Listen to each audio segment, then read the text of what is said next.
السلام علیکم ناظرین، آپ دیکھ رہے ہیں نثار وطن NW نیوز HD اور میں ہوں آپ کی ہوسٹ ناز۔ اور اب چلتے ہیں آج کی اہم خبروں کی طرف۔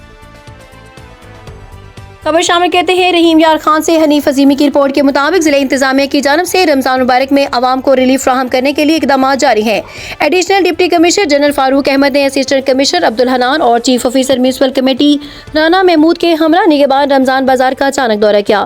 دورے کے دوران اشیاء خوردنوش کی قیمتوں، معیار اور سرکاری ریٹ لسٹ پر عمل درآمد کا تفصیلی جائزہ لیا گیا۔ افسران نے مختلف اسٹالز کا معائنہ کرتے ہوئے صفائی ستھرائی اور مجموعی انتظامات کو بھی چیک کیا۔ ایڈیشنل ڈپٹی کمشنر جنرل نے خریداروں سے براہ راست گفتگو کی اور فراہم کی جانے والی سہولیات کے بارے میں دریافت کیا۔ شہریوں نے مجموعی طور پر انتظامات پر اطمینان کا اظہار کیا۔ اس موقع پر افسران نے واضح ہدایت جاری کی ہیں۔ رمضان بازار میں اشیاء کی مقررہ نرخوں پر دستیابی ہر صورت یقینی بنائی جائے۔